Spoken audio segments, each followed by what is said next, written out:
ministre. La parole est à Madame Sophie Mette pour le groupe démocrate. Merci Madame la Présidente. Ma question s'adresse à Madame Rima Abdul-Malak, ministre de la Culture. En France, il est un domaine qui pèse 19 milliards d'euros de chiffre d'affaires. Il repose sur seulement 150 000 professionnels et 60 000 entreprises qui, pour la grande majorité, sont individuelles. J'évoque ici les 281 métiers d'art qui font la fierté de notre pays dans le monde entier. Aujourd'hui, vous avez annoncé le déploiement d'une stratégie nationale en faveur des métiers d'art, inédit pour un secteur puissant et que tous les Français connaissent grâce à notre patrimoine si varié. Les savoir-faire français en matière d'artisanat de l'art, à la fois traditionnels et innovants, sont d'une richesse infinie, comme en témoignent les compétences exceptionnelles mobilisées des charpentes jusqu'aux dorures de la cathédrale Notre-Dame de Paris. Restaurateurs, verriers, tailleurs de pierre, tourneurs sur bois, les défis sont grands, à commencer par celui du recrutement. Les formations pour ces métiers d'exception ne sont pas légion.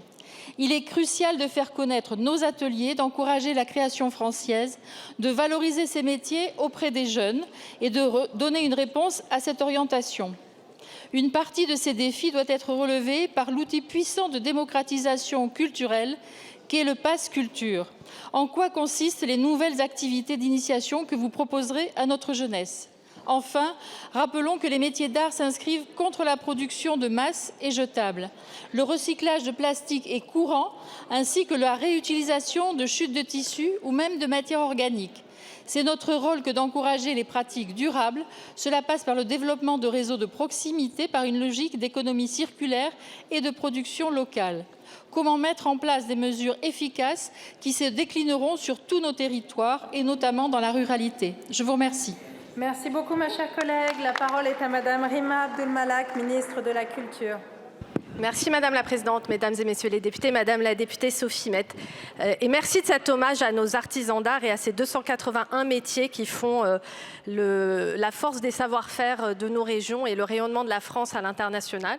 Nous avons lancé ce matin avec ma collègue Olivia Grégoire une stratégie nationale pour les métiers d'art sur laquelle nous travaillons depuis plusieurs mois en fédérant tous les professionnels des différents écosystèmes de ces métiers, publics comme privés, avec une priorité, effectivement, comme vous l'avez dit, sur la relève, sur la jeunesse, sur la transmission de ces métiers aux nouvelles générations. Ça va passer par des stages et des ateliers découvertes à l'école, ça va passer par la mobilisation de nos institutions culturelles, comme le Mobilier National, par exemple, qui lance le petit MOB des ateliers pour les enfants et les adolescents. Ça va passer aussi par le Pass Culture, avec plus de 700 activités métiers d'art qui vont être proposées aux jeunes entre 15 et 19 ans.